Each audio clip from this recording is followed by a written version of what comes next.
Haleluya, haleluya. Turabasuje bene data. Amahoro y'Umwami wacu Yesu Kristo aganze mu mitima yanyu. Kandi Uwiteka bishimire abafite ibibazo bitandukanye, bari mu ntambara zitandukanye, mu bigerageza bitari bimwe, abarwayi, imfubyi, abapfakazi, bari mu nzu z'imbohe, bari kwa muganga mu bitaro, barwaye, bakoze impanuka, barwaye uburwayi budakira ku bantu, ariko muhumure, Imana irakiza. Muhumure, Imana iracyahari, kandi Imana rwose irashoboye, rwose irashoboye, irashoboye. Hanyuma uyigirire icyizere nk'uko ijambo ry'Imana rivuga hano mu mbere rwanditswe na Petero, ibice byaho 5, umurongo waho wa 7, hari ijambo rikaze 7, ngo kuri 7 hari ijambo rikomeye Petero yavuze. Yaravuze mu rwa mbere ibice 5 umurongo wa 7, uyikoreza amaganya yawe, uyikoreza amaganya yanyu yose kuko yita kurimo, uyikoreza amaganya yanyu yose kuko yita kurimo. Hanyuma hano mu Baheburayo, rwandiko rwandikiwe Abaheburayo, ibice byaho ni 13 umurongo w'8, aravuze ngo Yesu Kristo uko yari ejo none umunsi niko ari, kandi nikazahora iteka ryose. Birumvikanye ko Yesu uko yari ejo none umunsi niko ari, kandi nikazahora iteka ryose. Rero atubwiye ngo tumwikoreze amaganya yacu yose kuko yita kurimo. Ndetse yavuze kwa Matayo hano mu butumwa bwiza, igice cya 10 uko wanditswe na Matayo, ibice byaho ni 11 umurongo 28. Yesu yavuze ijambo rikomeye, aravuga ngo mwese n'abantu bose, mwese abarushye n'abaremerewe, nimuze munsange ndabaruhura. Bivuze ngo rero karuhura wacu arahari, niwe mahoro yacu, niwe byishimo byacu, niwe byiringiro byacu, niwe gakiza kacu, niwe ngabidukingira, niwe gakinga kacu, twihishamo ibyago ndetse twishamo n'iki n'amakuba. Hanyuma rero dushimiye Imana ko iki turinze. Mwese abakanze subscribe, Imana ibahe umugisha. Abakora like cyangwa se abakanze kuri like, cyangwa abahaye basangije abandi, bohereza share, cyangwa batanze message zabo ku bitekerezo, batugira inama, bashima, bakubwira n'ibyo tugomba gukosoramo cyangwa tugomba kongeramo. Mwese turabibona, Imana ibahe umugisha. Batarakanda subscribe mubikore, hanyuma musangize n'abandi kugira ngo ubutumwa bwiza bugere kure. Hanyuma dushimiye abari mu Rwanda, dusuhuje n'abari hanze y'u Rwanda, mwese turabasuje kandi turabashimiye. Abatari bakageze hano kuri channel yacu yitwa Kubaho Uwiteka ni Ubwenge TV, hanyuma jewe nije Imana yabaye ishyize hano dufungureho n'umuyoboro kugira ngo tujye tunyuza ijambo ry'Imana. Je nitwa Rusine Emmanuel, ndi umugabo kabiri, ndubatse kandi nkaba n'umugabo wo guhamya, mbarizwa mu itorero rya Nyamugari, Paruwase ni Nyagasare. Rero ndashima Imana ko iduhaye umunsi mwiza, iduhaye umunsi mwiza wo kugira ngo tuganire ijambo ry'Imana. Ni ukuri, ubu ni ubuntu tugiriwe, ubu ni ubuntu tugiriwe. Murabizi ko tumaze iminsi tuvuga ku buntu bw'Imana, tuvuga ku buntu bw'Imana, ubuntu bw'Imana. Rero n'ubundi reka turarika Imana izibane natwe, itugirire neza kugira ngo uyu mwanya tubashe kuvuga ibyo ishaka, biri bugirire abantu umumaro. Katubanze twiragize Imana. Imana turagushimiye, uri Imana yacu, uri Imana ikomeye, uri Data twese mwiza, icyubahiro ni cyawe. Tugushimiye ko uyu muteguro ari uwawe, tugushimiye ko utwemereye kugira ngo tuboneke imbere ya kamera, dutambutse ijambo ryawe. Udushyigikire n'abari twe, kandi abaryumva bahe kuryumvira, mu izina rya Kristo Yesu, amen. Nagira ngo dusome ijambo ry'Imana, dusanga hano mu butumwa bwiza uko bwanditswe na Yohana. Tugiye gusoma mu gice cyaho cya 9, hanyuma dusome ku murongo waho wa 4 ndetse n'uwa 5. Uwa 4 n'uwa 5 haravuze umurongo wa 4 ngo mwiriye gukora imirimo y'uwantumye hakiri ku manywa, bugiye kwira n'igihe umuntu atakibasha gukora. 5 nyiri mu isi, ndi umucyo w'isi, amen. Yesu aravuze ngo mwiriye gukora imirimo y'uwantumye hakiri ku manywa, bugiye kwira n'igihe umuntu atakibasha gukora. Ngo ariko nyiri mu isi, ndi umucyo w'isi. Aya ni amagambo Yesu yivugiye. Hanyuma uyu Yesu arivugiye ngo akwiriye gukora imirimo y'uwamutumye hakiri ku manywa. Yesu umaze kugenda avuye ino, murabizi ko yavuye ino aragenda adusigira inshingano abamwizeye bose, abamwemeye bose bakizera izina rye. Yohana 1:12, n'icyakora abamwemeye bose bakizera izina rye yabahaye ubushobozi bwo kuba abana b'Imana. Abo rero ngo ntibabyarwa n'umugabo, si umugore, si inyama n'amaraso, si ubushake bw'umuntu, ahubwo babyarwa n'iki? Babyarwa n'Imana. Wibuke ko tubyarwa n'Imana kubera iki? Kubwo kwizera Kristo. Yohana 1, rwandiko rwanditswe na Yohana igice cya 5, igice cya 5 umurongo wa mbere havuze ngo umuntu wese wizera yuko Yesu ari Kristo, wizeye yuko Yesu ari Kristo, ni wabyawe n'iki? N'Imana. Ngo kandi ukundi yabyaye akunda n'uwabyawe nayo. Bivuze ngo rero uyu Yesu kugira ngo akubyare cyangwa se uvuke cyangwa umwana w'Imana, nuko wizera uw'Imana yatumye. Ari ryo jambo baherutse kumubaza rero muri 6 ubutumwa bwiza hano bwanditswe na Yohana ibice 6 umurongo wa 28 na 29.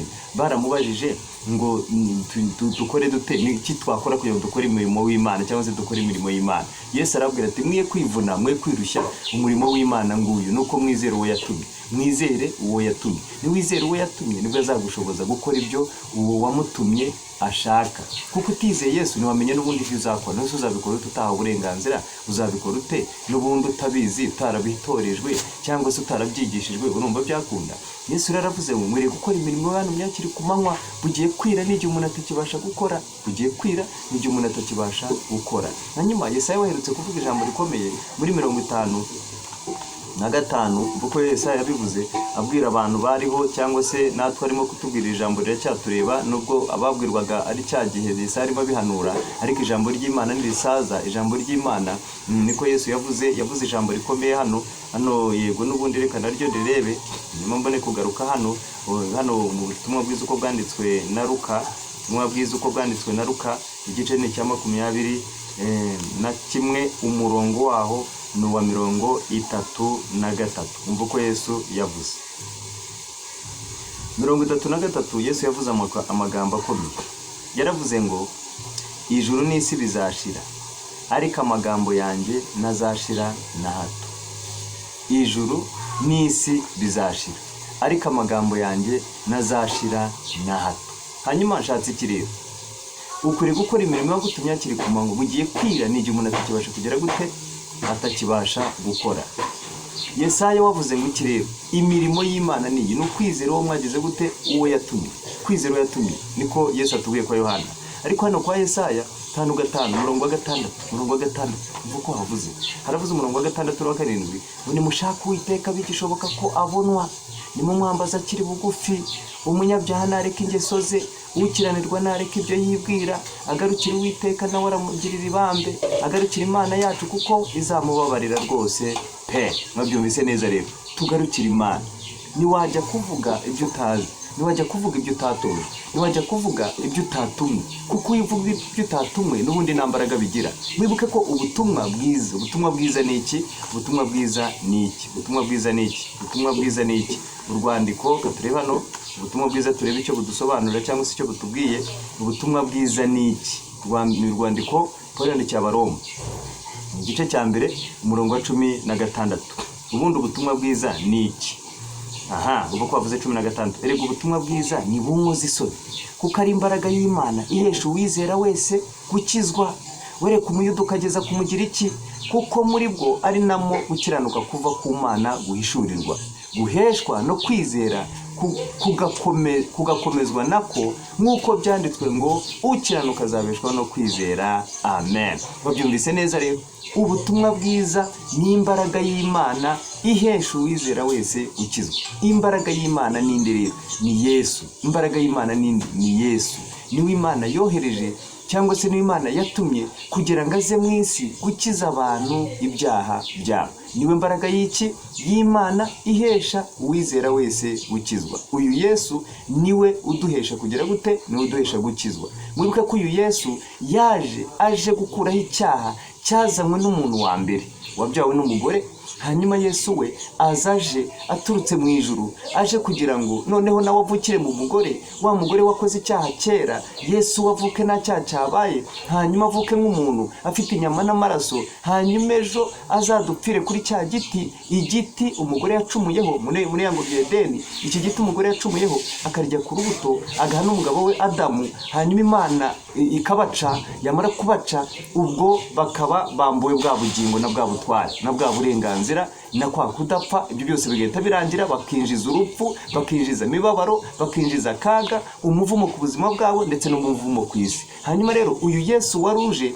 uyu Yesu Kristo yagombaga kuvukira mu mwari Mariya kugira ngo uko Adamu na Eva babaga mu ngobyi ya Edeni, hanyuma bakaba barambuwe ubutware na Satani, noneho haza undi Adamu uvutse ariko waturutse mu ijuru, hanyuma wazavuke noneho avukire mu mwari utakoze icyaha, uyu mwari utakoze icyaha. Hanyuma rero uyu Yesu igikorwa yakoze rero, amaze kuvuka yarakuze nk'abandi bana nk'impinja zose, hanyuma arakura rero rwose, arakura, abantu bose baramubona bamukora harya mu mwari rwose ari umuntu.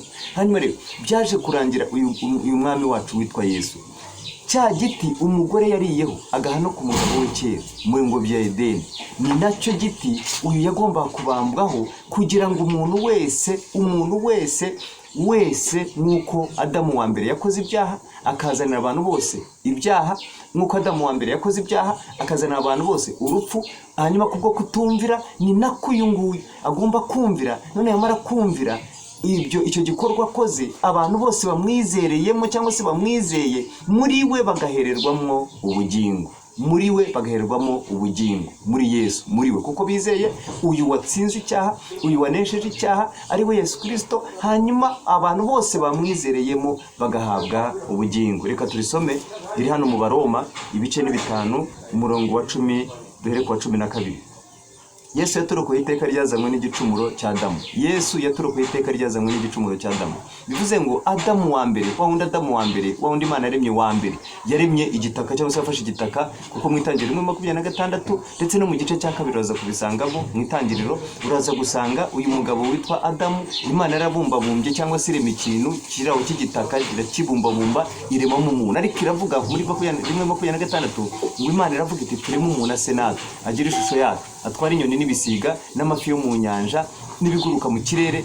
Mbega bya bintu byose uko bivuze, Imana ibigenza gutyo, irema umuntu afite ishusho y'iki y'Imana. Ngo niko Imana yageze gute yamuremye. Umugabo n'iki n'umugore, ariko irema umugabo mukanyira musinziriza kuko yabonye ko atari byiza ko umuntu aba wenyine. Humura, Imana izi ibigukwiye, humura, Imana izi ibyo ushaka, Imana izi ibyo ukeneye, we yizere, hanyuma ukomeze ukora umurimo w'Imana ushaka. Umurimo w'Imana twawubonye hariya kwa Yohana 6:29, umurimo w'Imana ni ukwizera uwo yatumye. Hanyuma wamara kwizera uwo yatumye, akajya yaguhereza iki? Akajya yaguhereza ibyo ujya gukoresha cyangwa se ibikoresho ukoresha mu murimo. Ngo uyu Adamu akimara kurya kuri urwa rubuto muko Imana yababwiye ngo ibizi imbuto zose zo muri ngobyi ya Edeni ngo mujye muryaho, ngo ariko iki giti kimenyesha icyiza n'ikibi mutazakirya, mutazagikoraho, umunsi mwakira no gupfa muzapfa. Hanyuma byaje kurangira umugore ariyeho ahereza n'umugabo. Imana irabirukanye. Maze kubirukana kuva uwo munsi, Imana muri buko yabwiye umugabo, yaramuhamagaye ije kumusura mu mafu ya munsi yose nimugoroba, imuhamagaye umugabo ngo arihisha kuko bumvise imirindi yayo bajya kwihisha. Imana yamaze ngo Adamu ati numvise imirindi yayo njya kwihisha. Kuki wagiye kwihisha? Natinye ko nambaye ubusa. Ninde wakubwiye ko wambaye ubusa? Gikonzi ko wambaye. Ati reka cyangwa re kuri cya gite nakubura toya, wa mugore ahubwo wamaye niwe wabiteye. Urumva icyaha gita kibi uruhererekana. Umugore Imana yamaze to wa mugore ibyo wakoze nibiki? Ngo inzoka yajiranshuka.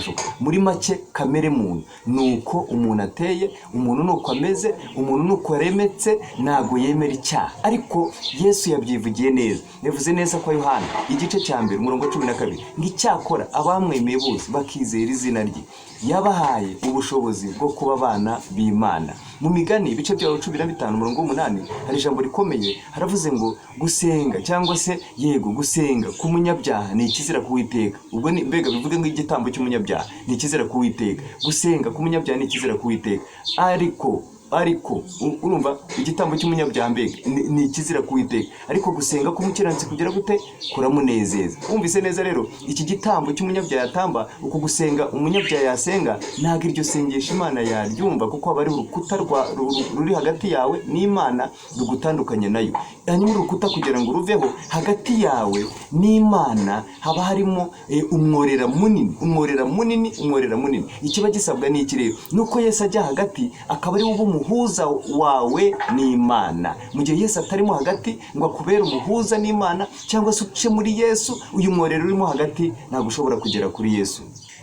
Akagaruke ku cyo nari nshatse rero.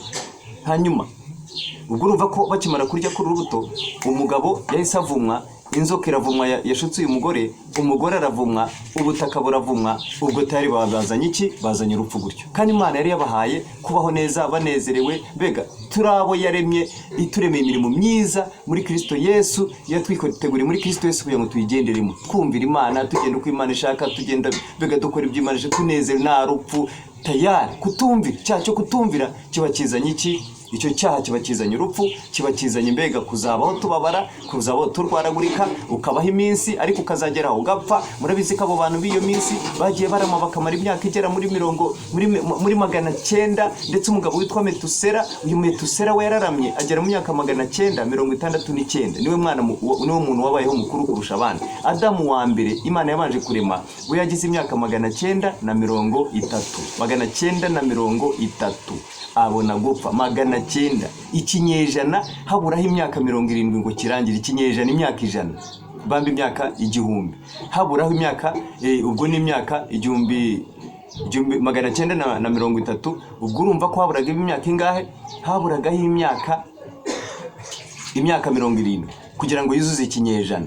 Ikinyejana cyose umuntu ariho akirya kinywa kigenda, ariko amaze gukora icyaha imyaka itigabanuka. Murabizi ko kwa Adamu hariya Adamu akimara gukora icyaha, tayari umuhungu we wavutse w'imfura wa mbere yahise yica muri umuna we Abeli. Icyaha ubwo tayari ku rupfu ruba rwinjiye mu bantu gutyo, ubwo biratangiye, abantu batangiye kugirana nabi. Mu kanya wa Kayini aragiye ajya gutura ukwe, nuko ubwo abantu barashatse cyangwa se bararongoye, barabyaye babaye benshi, bamaze kugwira muri 6 ngo abantu baragwira, ngo abana b'Imana bareba mu bana b'abantu, bareba mwabiza beza bashatse barabarongora, ngo abantu b'intwari bari bahari. Ngo ariko noneho imitima yabo ngirushaho kuba mibi. Nibwo Imana yahise ivuga iti jewe umwuka wanjye ntuzahororanya n'abantu iteka, kuko ari abantu b'umubiri gusa. Niyo mpamvu rero ngabanyije imyaka za 900 kwari ukuba bakageza mu 1000, ariko kuva uyu munsi ngabanyije imyaka, wenda bajye bapfa bagize 120.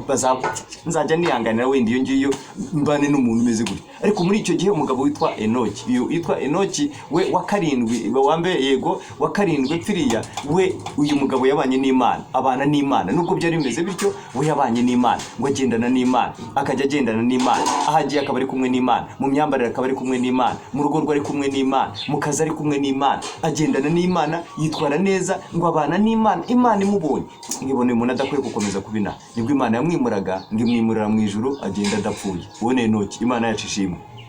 Hanyuma rero urumva ko uyu muntu azaniye ubugingo kugira gute gupfa. Wa mwuka Imana yamuhumekeyeho, ngo yamuhumekeye mu mazuru, ngo yahise agira iki kintu cyari igitaka kiraho, cyese kiba ubugingo buzima, cyari kibumbano kiraho. Hanyuma Imana igiye ihumekeye mu mwuka, gihinduka ubugingo buzima. Hanyuma rero bivuze ngo Imana ikuremana amahitamo yawe, ikuremana amahitamo ku buryo ugomba kwihitiramo, ugahitamo ko ugomba kugenda, ugahitamo ko ugomba kuvuga, ugahitamo ko ugomba gukora. Ariko hari icyiza gushyiriyaho kiba muri wowe. Bivuze ngo muri wowe habamo icyiza, ariko hakabamo n'ikibi. Rero Imana ishaka gutsinda ikibi kiri muri wowe, ugakitsindisha icyiza. Ntabyumvise? Irashaka gutsinda ikibi kiri muri wowe. Muri we harimo icyiza. Ntuzavuge ngo uri mubi, ngo gende mubi rwose, ngo buri Imana ntago yanyemera. Oya, uri mwiza kuko Imana yakuremye gukunda. Nikimenye Imana ntago igukwanga, icyo yanga ni icyaha. Niyo mpamvu urukundo rwayo byatumye itanga umwana w'ikinege kugira ngo umwizera wese atarimbuka, nawe uri muri we, ahubwo ahabwe ubugingo buraho. Ntabwo Imana yatumye umwana we mu isi gucira abari mu isi y'iteka, ahubwo yabikoreye kugira ngo abari mu isi bose bakizwe nawe. Bivuze ngo rero umwizera ntagacirwa iteka, ntagacirwa iteka. Izere Kristo akubera umwami n'umukiza, byose birahinduka. Adamu rero urumva ko akoze icyaha. Bwa bugingo rero buri mu muntu bwahindutse ubugingo imbere mu muntu. Uyu muntu ahindutse ubugingo buzima muri we bitewe n'umwuka w'Imana imuhumekeyemo. Bivuze ngo ya mahitamo yawe Imana yakuremanye, iyo uhisemo. Kanjye hano gatoya mbone kugaruka hano narindi mu Baroma kugira ngo iri jambo ryumvikane neza. Hano mu gutegeka kwa kabiri ndagira ngo iri jambo ryumve neza. Umvira ijambo ko rivuze hano mu gice cyaho ni cya 30. Gutegeka kwa kabiri igice ni cya 30 umurongo wa 15. 30 umurongo wa 15. Dore uyu munsi ngushyize imbere ubugingo n'ibyiza n'urupfu n'ibibi. Urumvise ko Imana ivuze nuko yakuremye hanyuma ibishyira muri wowe. Dore uyu munsi ngushyize dore uyu munsi ngushyize imbere ubugingo n'ibyiza. Ubugingo buzana n'ibyiza. Hanyuma ikindi n'urupfu n'ibibi. Urupfu ni gehinomu. Ibyaha ibibi imbere hari ibyaha. Wowe niwe wihitira amarangamutima yawe, ibyo byawe, intumbero yawe, uko muri wowe mbega ibyo ufite muri wowe, ibyo uri bugambirire, ibyo uri buhitemo. Ubwo Imana irakureka niho uri buye wageze gute, niho uri buye wahisemo. Ariko urukundo rwawe nirujya ruhwema guhora rukureshya ngo uze. Ariyo mpamvu hariya mu Migani igice cya mbere guhera kuri 24 kumanuka hepfo na 2 kumanuka, ariko na 4 harimo ijambo rivuga ngo narabahamagaye muraninira, nabaramburiye amaboko nimwabyitaho. Hanyuma nabaravuze ariko muninira iki, ijwi ryanjye n'ibihanurwa byanjye nimubyitaho. Hanyuma niyo mpamvu Imana yavuze ngo nanjye nzabakina ku mubyimba mwagize ibyago kandi icyo mwatinyaga cyabagezeho. Urumva rero ni ikibazo kugira gute, ni ikibazo kuba Imana yakuninira wayihamagarika kureka, wayihamagara kuko yagwaye igihe cyo kwihana ukanga. Uyu munsi rero Imana ishaka kwigarukira hano rero ku murongo wa 16, kuko ngutegeka uyu munsi gukunda Uwiteka Imana yawe no kugendera mu nzira ikuyoboye no kwitondera ibyo yategetse n'amategeko yayo n'amateka yayo, kugira ngo ubeho ugwire Uwiteka Imana yawe iguhere umugisha mu gihugu ujyanwamo no guhindura. Hanyuma 17 ngo ariko umutima wawe nuteshuka nuyumvire ukoshywa kwikubita imbere y'izindi mana ukazikorera uyu munsi. Umva 18 uyu munsi ndababwira yuko muzarimbuka nimuramire mu gihugu mwambuka Yorodani mujyanwamo no guhindura. 19 uyu munsi nanze ijuru n'isi. Umva ko kantu, ijuru n'isi ho abahamya bazabashinja yuko ngushyize imbere ubugingo n'urupfu n'umugisha n'umuvumo. Nuko uhitemo ubugingo ubone kubaho wowe n'urubyaro rwawe. Wabyumvise? Kukizwa n'abana bakabigiramo umugisha. Hitamo ubugingo hanyuma ubone kubaho wowe n'urubyaro rwawe. Hitamo na amahitamo. Imana yakuremanye iki? Amahitamo. Bivuze ngo rero Adamu, uyu mugabo witwa Adamu, Imana yamuremanye iki? Amahitamo. Irababwira ngo ibi biti byose murye, ariko iki giti nicyo kibi mutazakirya. Bivuze ngo ni icyaha, ni ikintu Imana ibikubwiye ngo ntuzakikore iki ngiki. Ntugasambane, ntukibe, ntukarobe, ntukangane, ntukagira amashyari, ntukibone, ntukishyire hejuru, ntukagira amoko, inzika. Mbega ibyo byose, ibi byaha byose, ntugasinde. Ibi byose Imana igira gute? Irabikubuza. Ntukaramye ibishushanyo, ibyo byose Imana ikabikubuza. Hanyuma rero iyo Imana ibikubwiye gutyo ngo ntuzabikore, ukabirengaho ukabikora, ni uburenganzira bwawe. Ariko urabizi neza ko Imana yagize gute? Yabikubujije. Havuze ngo iki rero hande twari tujye gusoma ni 5 mu Baroma ibice ni 12. Yesu yaturokoye iteka ryazanywe n'igicumuro cya Adamu. Urumva ko Adamu rero yakoze icyaha, agikoza tuzanira iki? Gucirwaho iteka, gucirwaho iteka. Aka kantu mukumve neza mukitondere. Umuntu Yesu azaza agasanga adakijijwe, atarizera Kristo, ngo Yesu amujyane mu ijuru tujye kubana.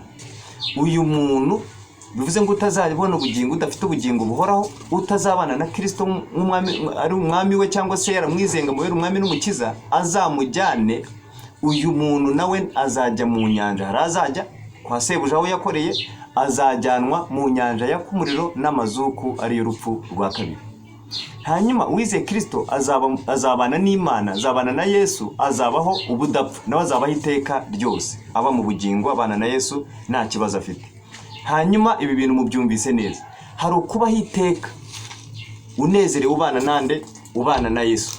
Hanyuma hakaba no kubaho iteka ubabazwa umunsi nijoro n'amanywa, amasegonda yose uri mu nyanja y'umuriro n'amazuku. Ibi bintu mubyumve neza mubyitonde.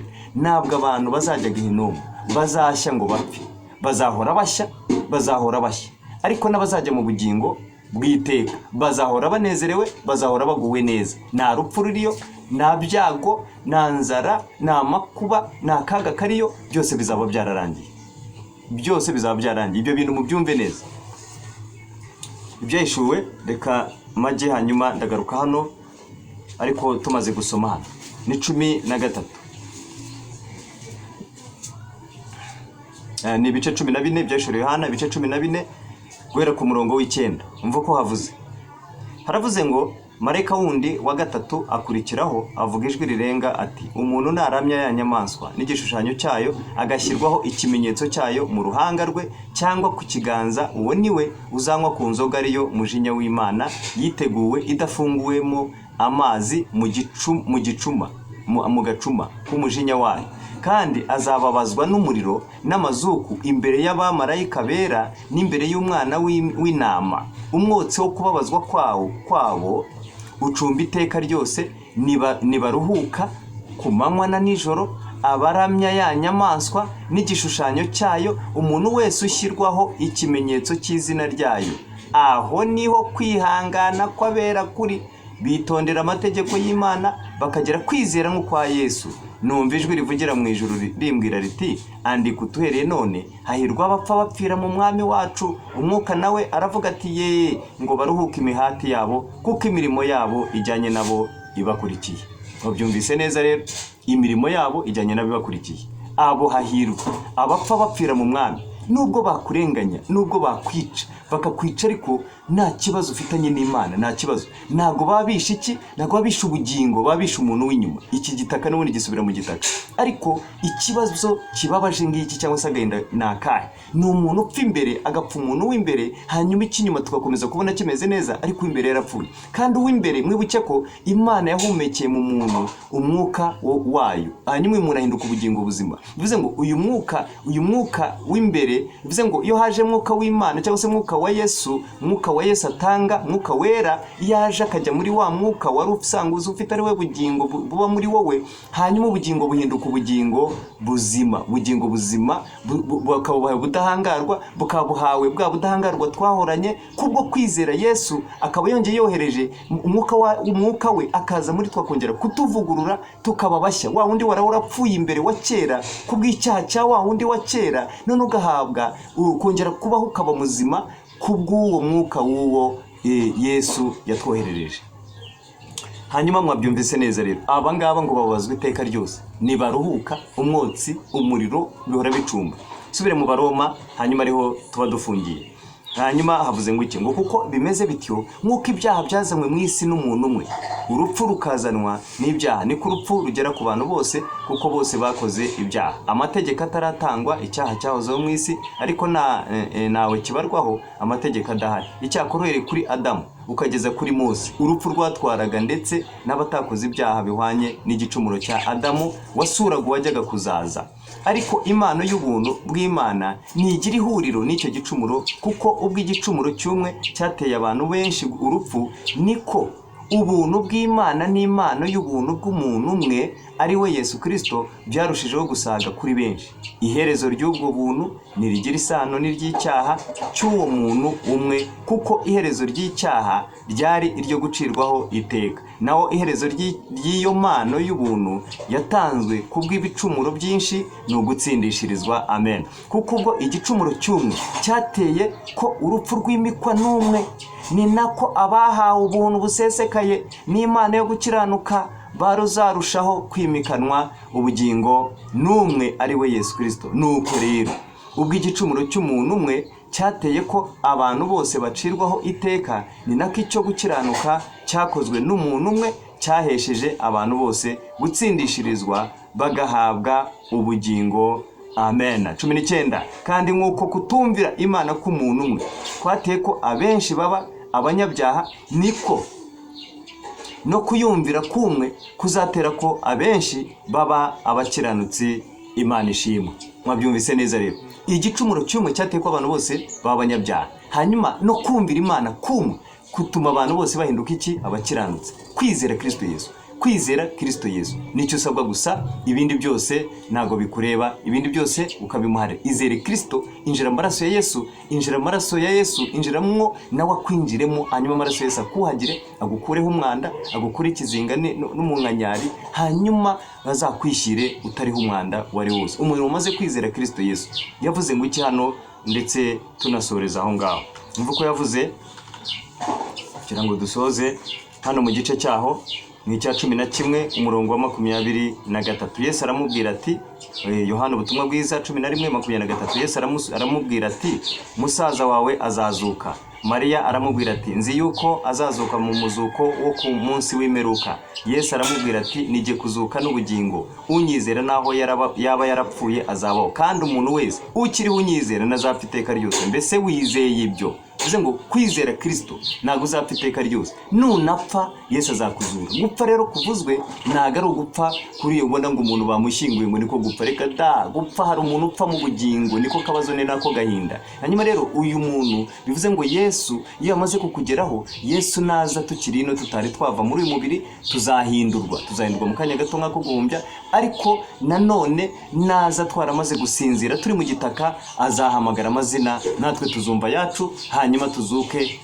tumusanganire mu kirere. Icyo usabwa n'iki? Ni ukwizera umwami Yesu, kuko iyi mirimo nk'uko dusomye ijambo ry'Imana ngo ukwiriye gukora imirimo yo gutumya kiri ku manywa, niwakora ngo ikore iyi mirimo kandi utaramenya ibyo ugomba gukora. Tubaye ducumbikiye aho, hanyuma naho ubutaha. Imana ibaho umugisha. Rero turabashimiye ijambo ry'Imana muryumve kandi murishyire muri agaciro rwose, kuko Imana irashaka ko duhinduka, tugahinduka tukaba bashya, nk'uko ijambo ribivuze mu Migani 28 umurongo wa 13 ngo uhisha ibicumuro bye nazagubwa neza, ariko ubyatura akabireka azababarirwa. Turabashimiye. Imana ibaho umugisha. Mana ndagushimiye kubw'ijambo ryawe, iri jambo riherekeresha imirimo y'ibitangaza, tesha agaciro imbaraga z'umwijima, tesha agaciro imbaraga z'abakonikoni ndetse aratsikamiye abantu bawe batabare, abantu bawe barengere, bari mu ngorane, bari mu kaga, bafite uburwayi bakize, bafite ibibazo n'ibigeragezo bitari bimwe, ugabanye umusonga, kuko Imana ishobora byose. Nzi ko utajya ukuraho ibigeragezo, ugenda kuraho kimwe haza ikindi, kuko ibyago n'amakuba wavuze ko ari byinshi ku mukiranutsi, ariko Uwiteka umukiza muri byose. Batabara barengere,